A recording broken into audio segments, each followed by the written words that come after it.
You're listening to the Tony Steuer Podcast, where Tony interviews financial literacy advocates who are changing the conversation on money, so you can catch up on the latest trends and ideas in the world of financial literacy and education.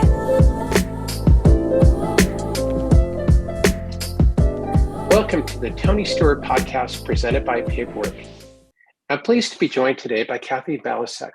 Kathi is an educator, empathy and grief communication coach, university lecturer, speaker, podcast host, and widow advocate. Kathi, welcome to the Tony Steuer Podcast. Thank you so much, Tony, for having me here. It is such an honor to share this time with you. Well, and the feeling's mutual. I appreciate your time, and it's an honor to have you and to learn more about you. So, to get started, tell us a little bit about what is your origin story? How did you get started as a widow advocate? Well, I am a teacher by trade, and I've always loved that side of education, helping others, learning the best practices to motivate and inspire learning. So I love learning, and I've always loved it. However, I became a widow advocate when I became a widow. And, I was widowed in my 30s, and, we had it all. We had great jobs, children, healthy children, a home, a wonderful life. And my husband got brain cancer, and, I became an instant caregiver for several years, and then he died. And so I found myself raising 5 children by myself. And I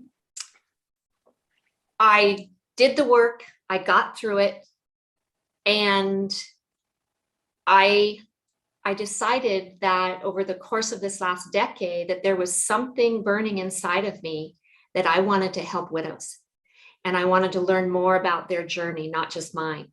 And I also really wanted to learn how the world views widowhood. So that's really how it began. That's a powerful story and just sad at the same time, but it's also inspiring that you took that,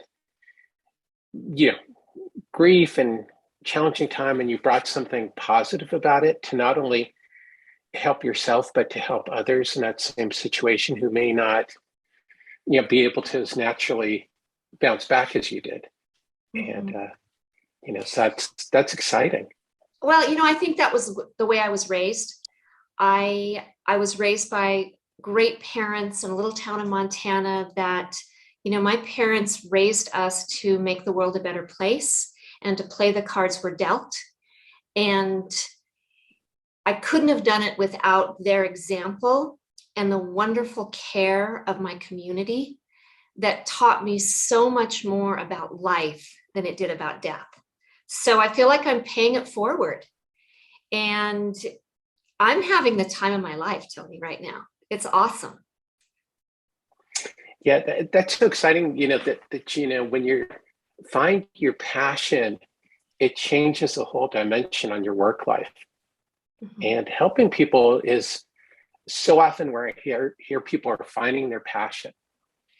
I agree. And when COVID happened, a couple of years ago, I teach at the university, and I found myself teaching virtually, and I had all this extra time. And I thought, I have wanted to do this for over a decade. I've raised my children. I just thought, how can I do this? How can I help widows? And how can I teach a society how to treat them? And so that's just how it was born. Well, that's great. And I think you said something important is that we don't talk about how does society view widows I think there's a stereotypical image of a widow as a woman in her 80s. And, but that's not all widows. How are you helping expand that conversation about, what a widow is? A widow could be somebody in her 30s like you. Absolutely. Just having to check that box, like I'm a widow, is so difficult for so many women because of that stereotype of, that they're all alone in their sweater with 9 cats and they're 80 or 90 years old. And the reality is that the average age is 58 years old. There's 2,800 brand new widows every day.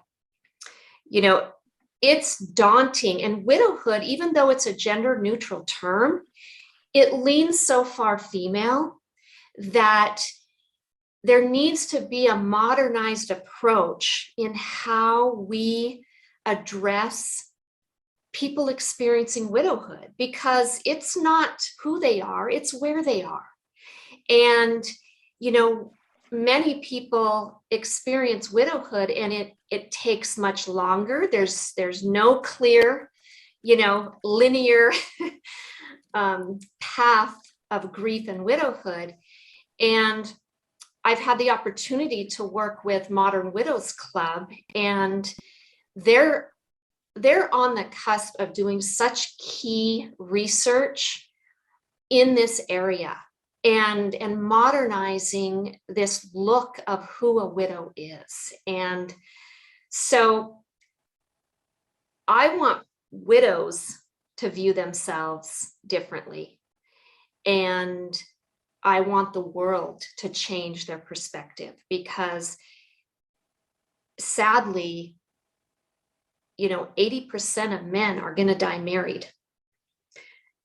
Half of women 65 and older will experience widowhood. The numbers are daunting.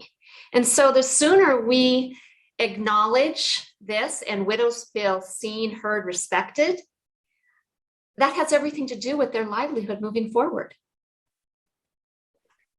Yeah, well, I think you just hit on something, especially, what really resonated is that last word is respected. Mm-hmm. And that I know, from stories I've heard from clients and through financial advisors, that respect is something that doesn't happen very often. Well, it doesn't happen very often, but doesn't happen as often as it should in the financial service community. So how are you helping improve respect in the financial services industry for respect? Because what is that statistic that 70% of widows are going to leave their current financial advisor? Yes, and in fact, it's over 70. I have a couple of recent articles said it was at 80%. So when I knew I wanted to advocate for widows, I started looking in the research. And there's such a gap between widowhood and the people who financially can help them. And I've learned that widowhood is financial, period. Every decision that I had to make had to deal with how could I take care of myself, my children, send them to college, have a roof over their head, all of the policies that are surrounding widowhood. And so I knew that there was a gap there. And so what I do to help financial advisors or insurance professionals or anyone in that realm is I help them relate better to widows. And it all begins with that communication. That's the number one trait that widows desire from an advisor is communication, and to be able to show up authentically. So I created a program where I teach people to be grief smart. And I teach them how to acknowledge people's grief, what to say, what not to say, what actions are supportive and practical that really help, how to protect their clients.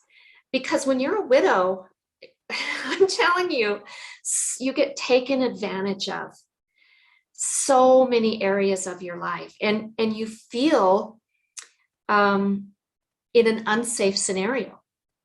I never wanted to have people come to my house and let them know that I was home alone with children, because you just don't know in today's world.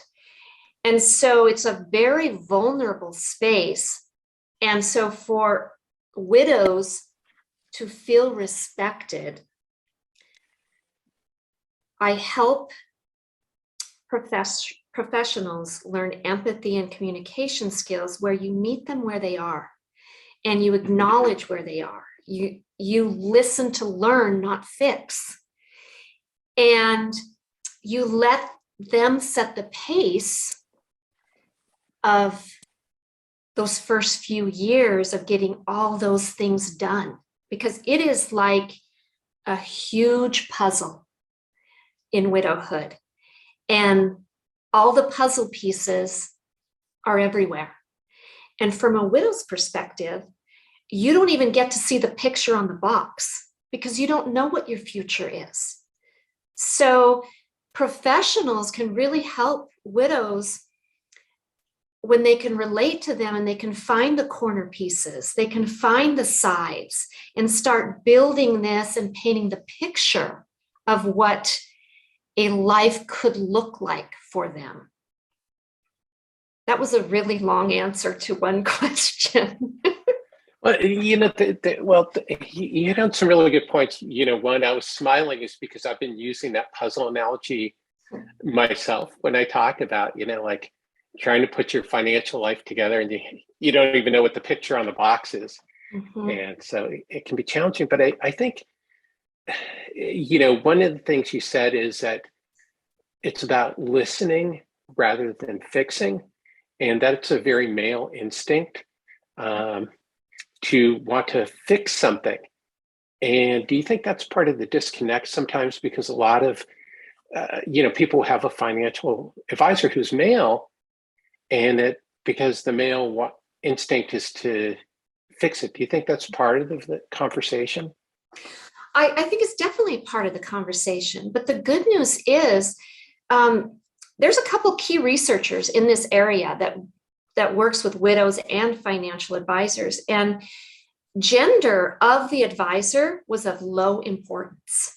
I think out of 100%, it was like 7 or 8%. So that is not something that widows need. So the gender doesn't matter of the advisor.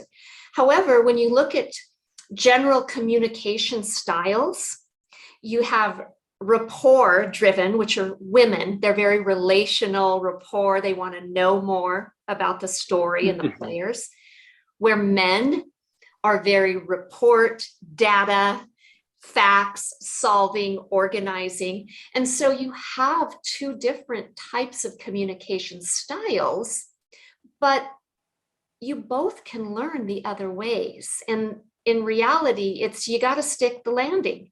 You have to know what communication style your client in front of you relates better to. And so when you listen to learn, and as you listen, you formulate another question to learn more, pretty soon you're learning more about what your client values. Because a big issue with many widows is they want to stick to that financial plan and honor their husband and their late spouse, because that's the way it does. And that's a way of connecting with their late husband. But the reality is they have a whole new set of financial goals, and they might want to do something different in their future. So a good practice for a financial advisor is to have kind of two plans in place and let their client know that it's okay to have a different plan. Things change, needs change. I would have never thought that I had to think about Social Security, pensions, all of those things, college, all of those things. I would have never thought of that if I hadn't experienced widowhood. It was something that I gladly handed over to my husband. I had faith in him. I trusted him.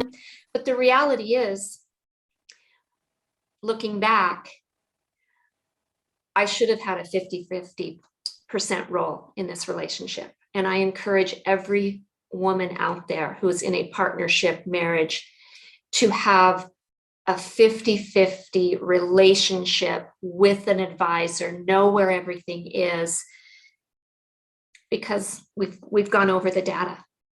The odds are you're going to be doing it alone, and the statistic is 15 years on your own on the average.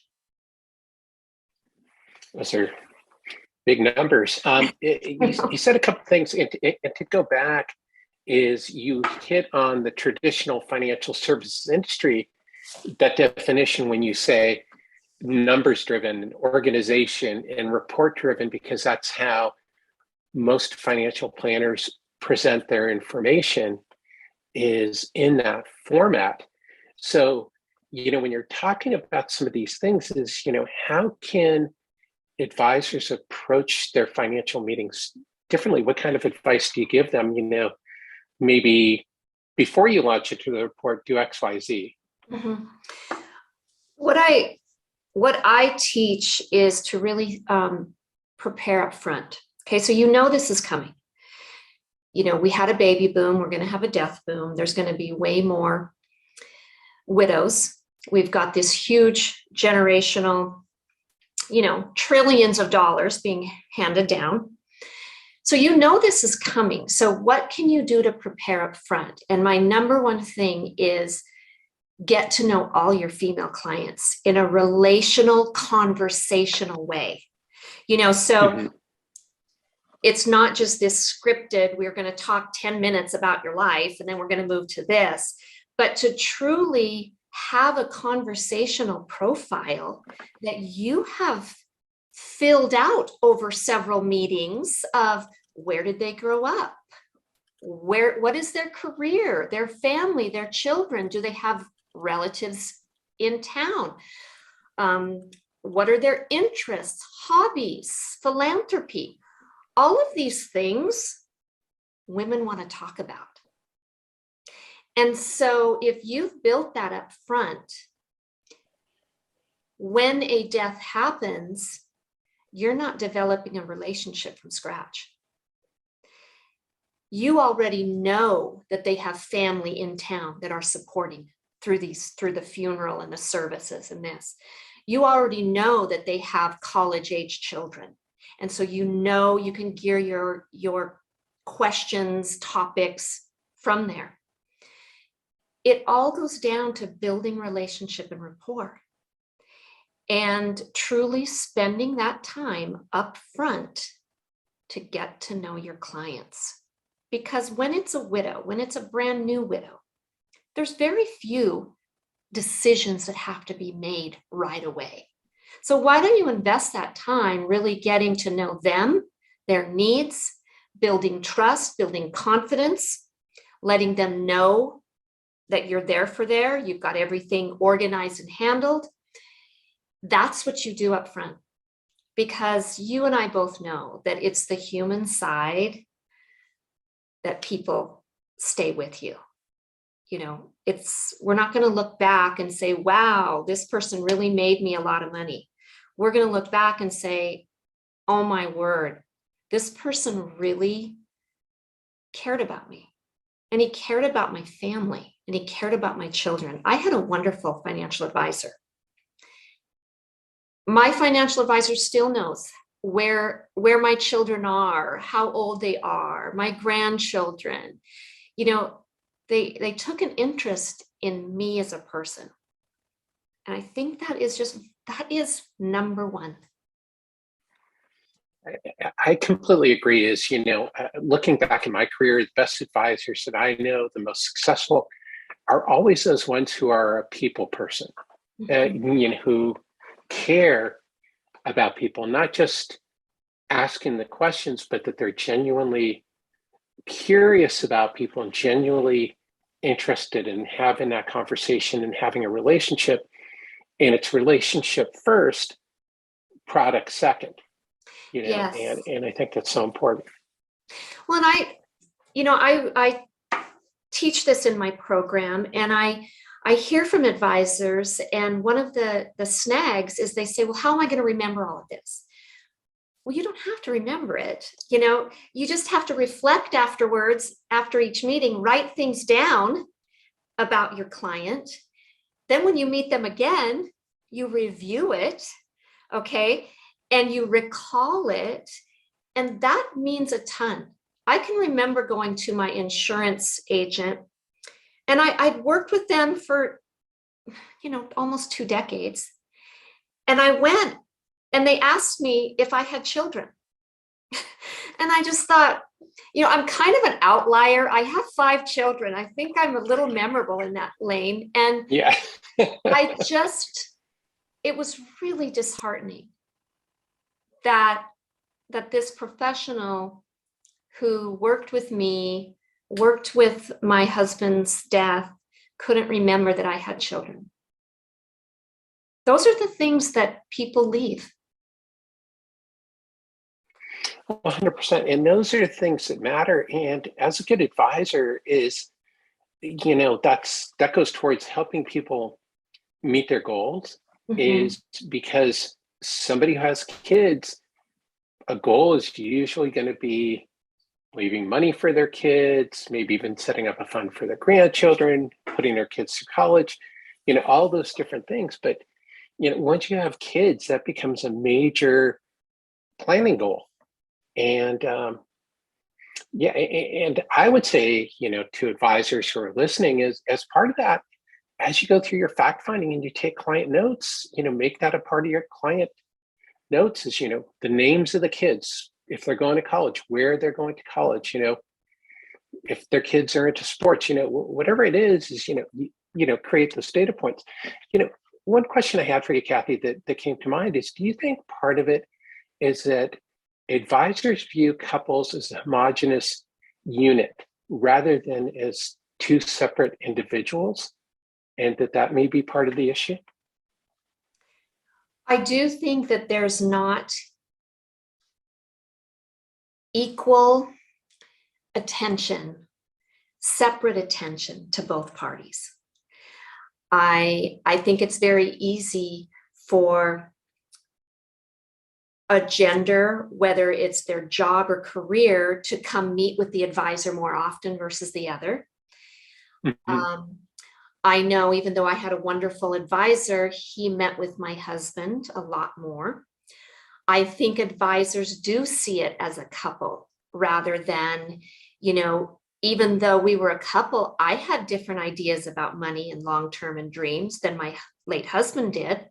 And to really start meeting together, having questions together, question and answer together, questions individually, and really getting to know what each individual's long-term ideas are. I think it's come to a point in our culture that we have to, when we look at death, when we look at divorces, we have to start looking at individuals first, then the couple, because we live in this coupled world, right?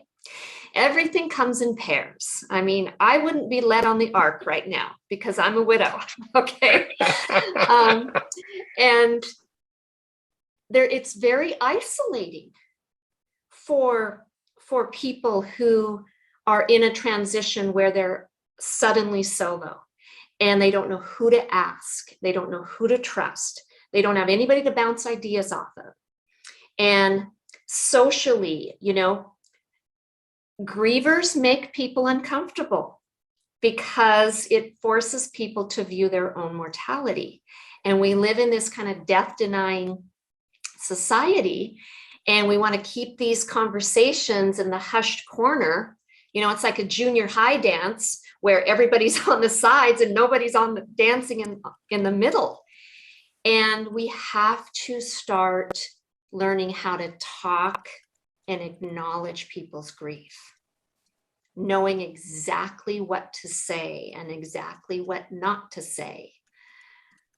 And so that's a key piece of how I help professionals in getting them more comfortable in what to say, because that's a big part of our whole culture.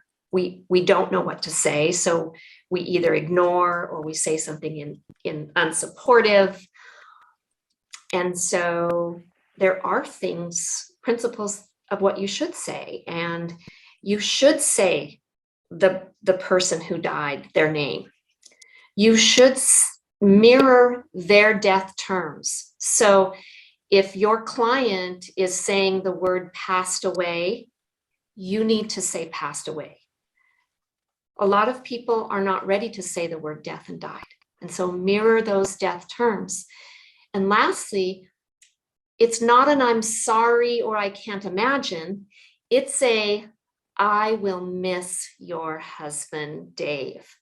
I loved this story about Dave. It's about a story, what you miss, something you admire. And that's how you say it to people. That is comforting and supportive. And the bottom line, that builds connection. 100%. And I think what you said there that is super important, it's about how you make somebody feel. And, that feeling. So, as we start to wrap up, I do want to make sure we get in something about the One Well Widow podcast. Tell us a little bit about, what is the mission of the One Well Widow podcast and how will people benefit from it? Okay, One Well Widow. I started this about 2 or 3 years ago, and I'm just somebody who can sit in a room and talk to myself and be completely happy. And so I thought, well, I'll podcast. And the mission behind that is to, number one, empower widows to move forward, even if it's to a life they hadn't imagined. Because there's so much information out there on grief and loss. And, counselors, psychologists, they do great things with that. There's wonderful books. But after that, after you've done all that work, now what? So my mission was that kind of widowhood 2.0. Now what do we do? What do you want in your life? How do you figure that out? How do you take care of yourself and your family? All of those wants, needs, goals. And so I started podcasting and I started coaching widows because I can relate to it. I'm an educator. I can get people to inspire change. And so I started doing that. And another big goal and mission of One Well Widow is to teach a society how to support widows. And so getting people on my podcast and really helping people understand the needs of a widow. Back to your comment a little bit about, we have a different view. We have this stereotype of a widow. So I feel like I serve two purposes, for widows and for people who want to support them. That's great. That's an important mission. And as we've talked about, definitely, or unfortunately, well needed. So to wrap up, this is a question I ask everybody. What is your number one tip on financial wellness? Okay, I'm going to fudge here, Tony, because I like to bend the rules. That's okay. I have two. My first one, to anybody listening, get life insurance. I can't imagine where my life would be if we wouldn't have had it. I was able to send all 5 kids to college. I was able to go to college. I just can't imagine where we would have been without it. And number 2, for widows, is you need to know what you have financially and where it is. And once you know those 2 things, you need to have the confidence that you have choices. Because in that setting, we get such in a rushed, I've got to do this, this, and this. I just got to handle it. I want it off my plate. But you got to know what is, let the dust settle, know where everything is financially. Know exactly what you have. Debts, a house, a car payment, college coming up, whatever. Know what you have And then bottom line, feel empowered because it's your life, your choice. And there's wonderful people that can help you make these decisions. That's great. Those are all great tips. Coming from the life insurance business, I reiterate that if you have a need for life insurance, it's an important safety net that does make a difference for people. And, also, as you mentioned, have confidence in your own decisions and who you are to feel empowered, and reach out and get the support that you need. Don't have to do it yourself. No. And now you have Kathi to help you, so you don't have to do it yourself. So Kathi, so that people can find out, is where can people learn more about you? Where can they tune into the One Well Widow podcast?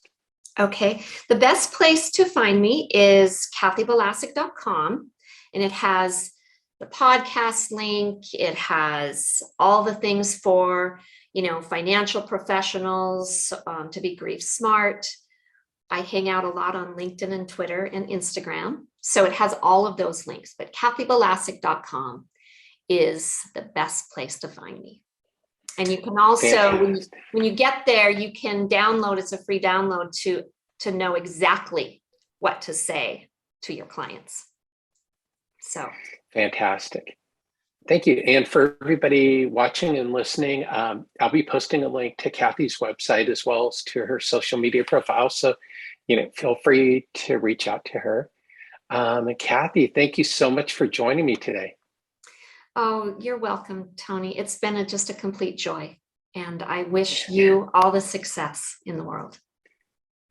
Well, you as well. Thanks for sharing your story and all your work with us. So it was a great show, and I hope everybody benefited from it. And, take this advice, because if you don't know widow now, unfortunately, you're probably going to know widow someday. So these are important tips for all of us to keep in mind.